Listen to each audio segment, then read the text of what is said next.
আসসালামু আলাইকুম রহমতুল্লাহি ওয়াবারাকাতুহ। 1 মিনিট মাদ্রাসা ইউটিউব চ্যানেলে সম্মানিত দিনী ভাই বোনেরা, আমি আশা করি আল্লাহ তাআলার অশেষ রহমতে আপনারা ভালো আছেন, সুস্থ আছেন, আলহামদুলিল্লাহ। আজ আলোচনা করব শনিবার দিনে ও রাতের আমল নিয়ে।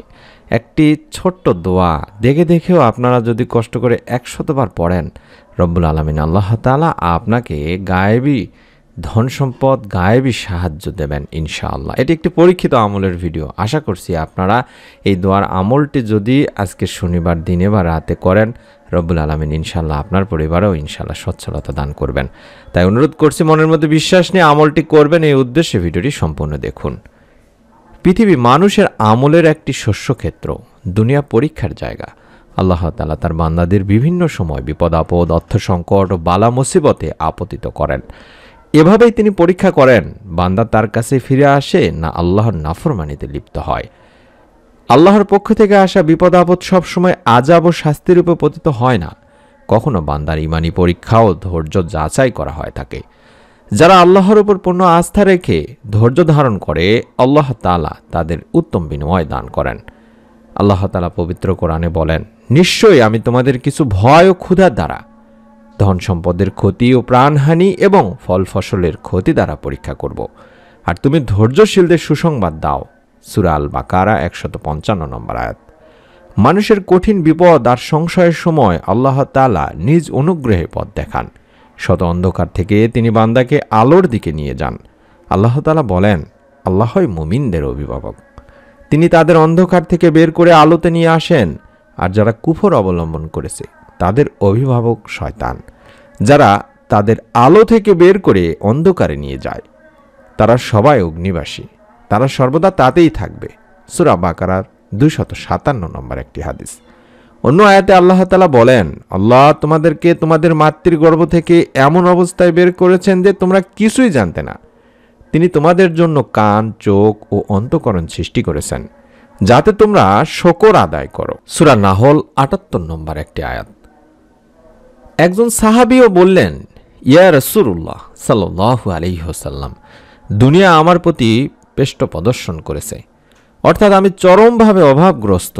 রাসূলুল্লাহ সাল্লাল্লাহু আলাইহি ওয়াসাল্লাম বললেন, তোমার কি ওই তাসবিহ স্মরণ নেই যেই তাসবিহ ফেরেশতা এবং মাখলুকের, যার বরকতে রুজি প্রদান করা হয়? আর সেই তাসবিহটি যদি তুমি 100 বার পড়তে পারো, তাহলে আল্লাহ তাআলা তোমাকে এত পরিমাণে রিজিক বা এত পরিমাণে ধন সম্পদ দান করবেন, যা তুমি উঠাবে কোথায়, রাখবে কোথায়, তার জন্য জায়গাও পাবে না। সুবহানাল্লাহ। আর আমরাও যদি এই তাসবিহটি মনের মধ্যে বিশ্বাস নিয়ে প্রত্যেক দিন আমলটি করতে পারি, আজকে শনিবার জুমাবারের পরের একটি পবিত্রতম দিন, এই দিনে বা রাতে যদি অন্তত 100 বার ইস্তেগফার পাঠ করে, দরুদ পাঠ করে, এই তাসবিহটি বা এই দোয়াটি যদি অন্তত 100 বার পড়তে পারি, আল্লাহ তাআলা আমাদের পরিবার সংসারে ইনশাআল্লাহ বরকত দেবেন, রুজি প্রদান করবেন।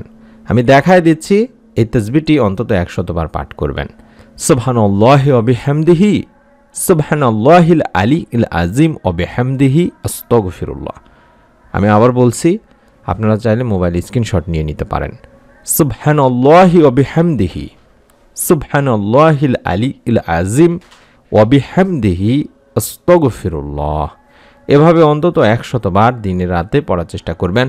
যখনই সময় পাবেন তখনই পড়বেন। বিশেষ করে নামাজগুলোর পরে আপনারা যদি 10 বার, 15 বার, 20 বার করে পড়তে পারেন, তাহলে দেখবেন 5 ওয়াক্ত নামাজে আপনার অন্তত 100 বার পাঠ করা হয়ে যাবে। এবং আল্লাহ তাআলার কাছে বেশি বেশি করে এই দোয়ার মাধ্যমে রিজিকে বরকত চাইবেন, গায়েবী সাহায্য চাইবেন।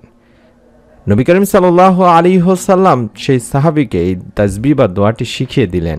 সেই সাহাবী এই তাসবিহটি 100 বার করে পড়েছেন এবং নবী করিম সাল্লাল্লাহু আলাইহি ওয়াসাল্লাম বলেছিলেন যে তুমি যদি এটা 100 বার করে পড়তে পারো বা পড়ো, তাহলে দুনিয়া বা পৃথিবী তোমার নিকট অপমানিত হয়ে আসবে। অর্থাৎ তুমি খুব সহজেই সচ্ছলতা লাভ করবে, রিজিকে বরকত আসবে।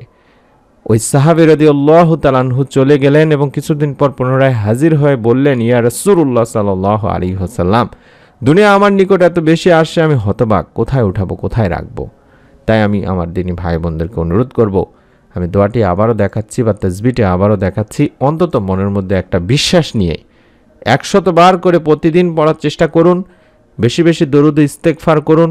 ভালো ভালো কাজ করার চেষ্টা করুন, আল্লাহ তাআলার কাছে রিজিকে বরকত চান, আল্লাহ তাআলা ইনশাআল্লাহ আপনাকেও রিজিক প্রদান করবেন, ঋণ মুক্তির ব্যবস্থা করে দেবেন। যে কাজ করি না কেন রিজিক অন্বেষণের পাশাপাশি আমাদেরকে বেশি বেশি করে আল্লাহ তাআলার কাছে চাইতে হবে দিনী ভাই বোনেরা। এবং আপনি যদি নিয়মিতভাবে ইস্তেগফারের আমল করতে পারেন, যে দোয়াটি বা তাসবিহটি আমি আবারও দেখাচ্ছি, এই তাসবিহটির শেষে দেখুন আমি আল্লাহ তাআলার কাছে ক্ষমা চাই, অর্থাৎ আস্তাগফিরুল্লাহর মাধ্যমে আমরা আল্লাহ তাআলার কাছে ক্ষমা চাচ্ছি। এবং ইস্তেগফারের মাধ্যমে যে আল্লাহ তাআলা আপনার সমস্ত পেরেশানি, দুশ্চিন্তা, অভাব অনটন মুক্ত করে দিয়ে থাকেন, রিজিকে বরকত দিয়ে থাকেন, এটা আমরা কম বেশি প্রত্যেকেই জানি যারা আমাদের এই চ্যানেলে নিয়মিত ভিডিও দেখেন। তাই অনুরোধ করছি আপনি তাসবির আমলটি করুন, আল্লাহ তাআলা আপনার পরিবার সংসার ইনশাআল্লাহ রিজিকে বরকত দেবেনই দেবেন। মনের মধ্যে বিশ্বাস নিয়ে যারা আমলটি করবেন একটি করে নিয়ত করুন, অন্তত ভিডিওটিতে কমেন্ট করার মাধ্যমে। এবং এরকম নতুন আমলের ভিডিওগুলো প্রতিদিন আমরা দেব ইনশাআল্লাহ। সেই ভিডিওগুলো যাতে মিস না করে ফেলেন তার জন্য চ্যানেলটির সঙ্গেই থাকুন, সাবস্ক্রাইব করে বেল বাটনটি অন করে দেওয়ার মাধ্যমে। সকলে ভালো থাকুন, সুস্থ থাকুন। আমরা দোয়া করি রব্বুল আলামিন আল্লাহ তাআলা যেন আপনাদের সকলকে এই ছোট্ট আমলের ওসিলায় আপনাদের পরিবার সংসারে রিজিকে বরকত ঢেলে দেন, আমিন।